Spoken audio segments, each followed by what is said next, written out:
दुनिया की सबसे तेजी से बढ़ने वाली बड़ी इकोनॉमी कौन सी है? भारत। लोग कहते हैं ना कि 21वीं सदी एशिया की सदी है और ऐसा लगता है कि इस कहानी का हीरो भारत ही बनने वाला है।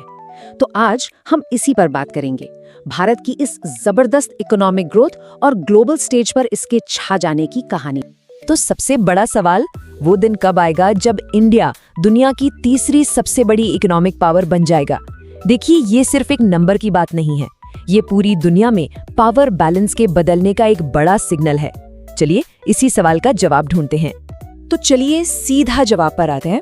दुनिया के जो बड़े बड़े फाइनेंशियल एक्सपर्ट्स हैं ना, वो सब लगभग एक ही बात कह रहे हैं। जेफरीज का कहना है 2027 तक, IMF कह रहा है 27-28 तक और S&P ग्लोबल का मानना है 2030 तक। मतलब सीधी सी बात है, हम इस ऐतिहासिक पर्व से बस कुछ ही साल दूर। ये बहुत बड़ी छलांग है ना? तो सवाल ये है कि भारत ऐसा करेगा कैसे? जापान और जर्मनी जैसी इकोनॉमिक सुपर पावर्स को पीछे कैसे छोड़ेगा? इसका जवाब ना भारत की अपनी ताकत और उसके जो कॉम्पिटिटर्स हैं उनकी कमजोरियों दोनों में छिपा है। अगर आज की बात करें तो इंडिया दुनिया की 5वीं सबसे बड़ी इकोनॉमी है और ये सिर्फ एक रैंकिंग नहीं है। सोचिए, हाल ही में इसने फ्रांस और यूनाइटेड किंगडम जैसी बड़ी बड़ी शक्तियों को पीछे छोड़ा है।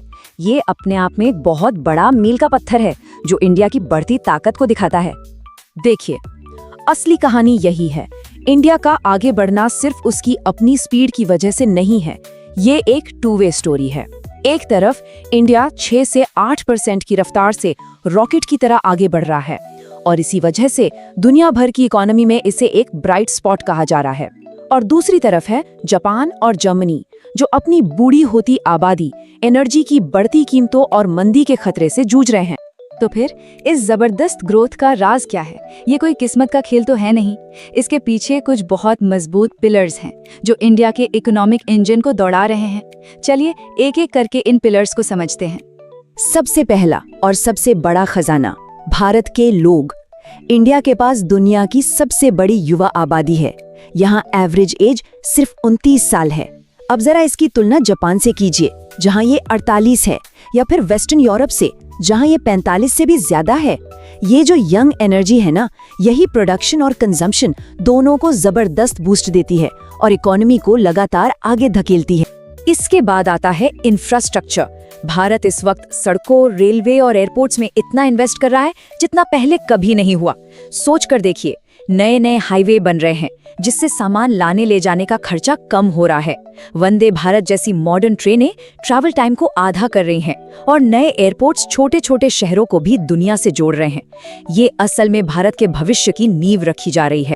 और फिर आती है डिजिटल क्रांति, एक ऐसा एरिया जहां इंडिया आज दुनिया को लीड कर रहा है। आधार, UPI और जनधन, इस तिकड़ी ने तो कमाल ही कर दिया है। फाइनेंशियल सर्विसेज देश के कोने कोने तक पहुंच गई हैं। आज देखिए, सड़क किनारे कोई ठेले वाला हो या कोई बड़ा सा लग्जरी स्टोर, हर कोई अपने फोन से पेमेंट कर रहा है, ले रहा है। ये सिर्फ सहूलियत की बात नहीं है, इससे इकोनॉमी फॉर्मल हो रही है और सरकार का टैक्स कलेक्शन भी बढ़ रहा है। एक और बड़ा ग्लोबल ट्रेंड है जो इंडिया के फेवर में जा रहा है। देखिए, एप्पल और सैमसंग जैसी जो बड़ी बड़ी मल्टीनेशनल कंपनियां हैं ना, वो अब अपना सारा मैन्युफैक्चरिंग सिर्फ चीन में नहीं रखना चाहती। वो एक स्ट्रैटेजी अपना रहे हैं जिसे कहते हैं China Plus One। मतलब वो चीन के अलावा एक और मैन्युफैक्चरिंग हब ढूंढ रही हैं और इस मौके का सबसे ज्यादा फायदा भारत को ही मिल रहा है। और हाँ, एक बहुत जरूरी फर्क है, दूसरे कई देशों की तरह इंडिया की इकोनॉमी सिर्फ एक्सपोर्ट पर डिपेंडेंट नहीं है। इसका सबसे बड़ा सहारा है इसकी अपनी विशाल डोमेस्टिक मार्केट, 14 करोड़ कंज्यूमर्स। ये एक तरह का इनबिल्ट सेफ्टी नेट है जो दुनिया में आर्थिक उतार चढ़ाव आने पर भी इसे बचाता है। लेकिन थोड़ा रियलिस्टिक भी रहना जरूरी है। ये सफर इतना आसान नहीं है, इसमें चुनौतियां भी बहुत हैं। और सबसे अहम सवाल ये है कि इस इकोनॉमिक ग्रोथ का एक आम भारतीय के लिए क्या मतलब है? इससे आम लोगों की जिंदगी पर क्या असर पड़ेगा? सबसे बड़ी मुश्किलों में से एक है बेरोजगारी, खासतौर पर युवाओं में।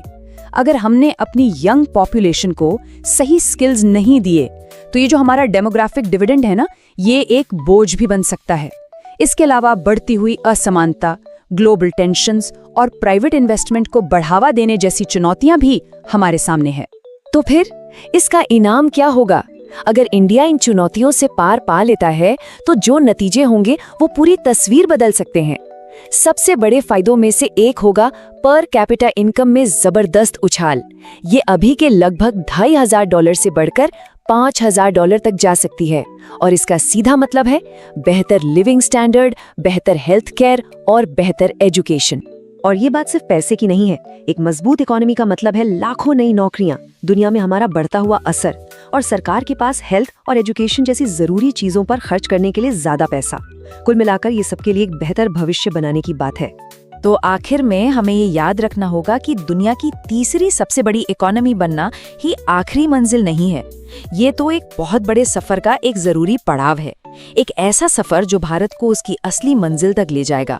ये जो अचीवमेंट होगी ना, ये 2047 तक एक डेवलप्ड नेशन बनने के भारत के बड़े सपने यानी विकसित भारत की तरफ एक बहुत ही अहम कदम होगा। ये एक ऐसी कहानी है जिसे 140 करोड़ लोग मिलकर लिख रहे हैं और यकीन मानिए ये कहानी तो अभी बस शुरू हुई है।